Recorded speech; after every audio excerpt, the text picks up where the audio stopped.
I actually chose to start CrossFit about 2 years ago. My brother-in-law Jason was already coming over to Jefe, and it was coming up on summer, and my younger brother was getting married, and he said, we have a 6-week CrossFit challenge. I really think you should do this with me. First, I was like, you gotta be kidding me. We're a little too old to be doing CrossFit. There's no way that's gonna work, and you don't look like much of a CrossFitter to me either. And he said, no, I've already been going. It's great. You're gonna love it. You're gonna love this place. And I gave in and I took the 6-week challenge and ended up at Jefe and met probably 10 different people that are friends of mine now just from that challenge. So it worked out really, really well. I think the biggest challenge for me with training was just making the time to do it consistently. It was something that you had to finally really commit to. I was challenged by Simone to come to the 5:30 classes. And I wasn't sure that I was interested in that at all, but she's very persuasive. And I ended up coming to the 5:30, and so did my buddy David. And every morning I wake up and I think about not coming, and then I'm like, no, if David's gonna be there, I can't let that guy down. So I really owe him a lot of thanks, because that was a big part of the motivation for me for at least the first few weeks. And after that got a little easier, and I got to like the group as a whole. I think that was probably the biggest breakthrough for training. That, and you're trying to recognize I'm a little older and I'm going to have to recover a little bit more to make sure I get in that sleep. But sometimes that can be hard when it's a 5:30 a.m. workout. So add those two challenges together. I think I've overcome for the most part. Well, I don't really have a favorite WOD yet. It took me a while to figure out that they actually had different names, and that's what we were doing. But I think my favorite is anything with the bars. I just think they look great when you actually pull it off. I'm not saying that I look great doing it, but at some point it probably will.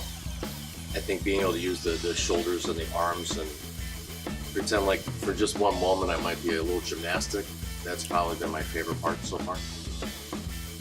My number one focus as an athlete this year is to really work on overall fitness. I think I spent maybe a little more than a year just going to other gyms, and it was more about just weightlifting. And it wasn't really so much about just functional fitness, being able to get out and do things by being in better shape. So that for me is just a commitment to just stay in the CrossFit and to supplement with weight training just to do some other things that I want to work on personally. I think if I had another goal, it would really be to try to encourage other people to come to the gym. I know a lot of people that really be into it, they just are afraid to take that first step. I think the thing that motivates me the most is probably Tony, just trash talking all the time on Facebook. I owe a lot to Tony. You know, love the Lawrence guy. It's pretty funny when the guy looks like Gandalf is calling you out all the time. Also, I think the other guys that come regularly to the gym and the ladies, and it's just nice to see everybody. Everybody seems to be able to see you there, and you get plenty of encouragement even on off days when you're coming in. The class will kind of pick you up. I think I have great coaches. I loved all of my coaches. It didn't matter whether I was working with powerlifting or weightlifting or CrossFit. They meet you right where you're at and kind of take you a little bit further, even on days where you really don't want to go a little bit further. So yeah, I don't find like there's a lack of motivation just coming to the gym. I love coming in. Wow, the number one tip: take a chance, breathe through it, and don't be afraid to come in and try it. I usually bring up right away that nobody expects you to walk in and just be like an action figure and do all this stuff that maybe you saw on TV or online in a CrossFit. Those people are often like the elite athletes doing a competition, and you're allowed to walk in the door, and again, the coaches will meet you where you're at. They'll scale everything to your ability, and the goal is not to see you get hurt. The goal is to see you begin to start to work on your best self. Wherever you're at, they'll meet you there, and then who knows what you can do if you just give it a shot and keep at it. I think people really, it appeals to them because I talk about the gym a lot, but I talk about the people that are in the gym and how good it feels to take the class. And it's kind of like PE class for grown-ups. So you never know what they're going to throw at you, but it's more like just coming out and having fun and playing games, but doing it with ropes and mats and weights and things like that.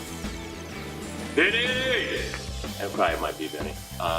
That guy is the best as far as trash talk, whether he's threatening to hit you in the head with a kettlebell, or one time we were powerlifting, and it was deadlifts, and we were maxing out, and I came in, and the guys were already up pretty high, probably around 350, and that's gonna be right close to my max. And they didn't tell me they put some extra weight on, and so I was going for a PR, which is good. I never tell me the odds. And I got that bar, and I did get it up, and I don't think it was pretty, but I got it up. It was great because Brittany Schenk was there, and she yells out, "Oh, that was great! You looked awesome!" And I yelled at Vinny, I'm like, "See, that was awesome!" And he goes, "No, that did not look great. That hurt me to watch you do that." And I said, "Well, what part of you hurt?" And he goes, "My eyes. It hurt my eyes." So he's like this, I don't know, this evil little clown. He's like my it running around on the platform shouting at me, but I took that as very inspirational. He just wants to see you be your best person, and that's just Vinny. But I love all the coaches. Carrie was great in the mornings. Now we got Fonz in there. Absolutely, I'd send a shout out to Simone. She's always a lot of fun to work out with. And even when she's coaching, she can't help herself. She jumps in. So the little pregnant imp is in there grabbing the bar and trying to pull things off all the time. And you just want to say, stop. Fonz is right there. Let him pick that up. And I don't know, she can't make herself stop. So she's always an inspiration as well. Give me a second here.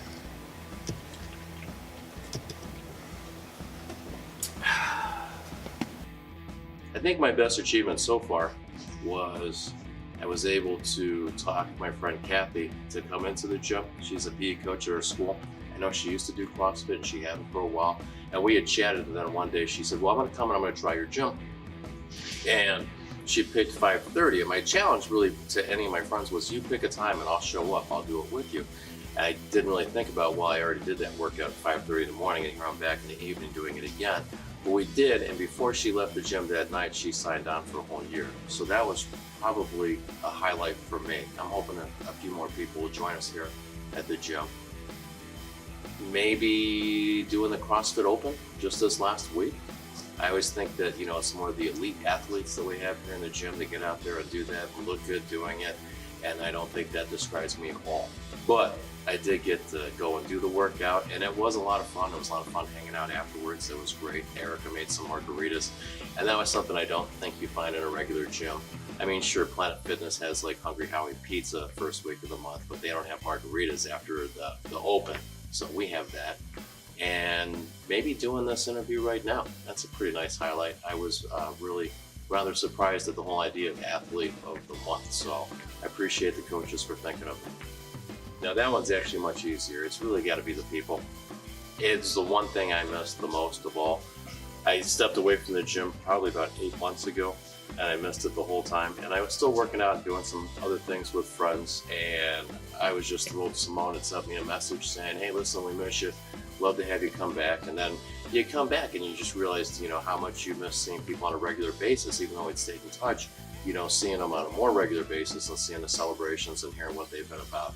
That is hands down the best part about Jefe. There's so many great people here, and everybody is just kind of rooting and cheering you on, not just as an athlete, but as a person too. And I think it's kind of nice to find that tribe and to move forward with your tribe. So that's my favorite part. My biggest supporter outside the gym.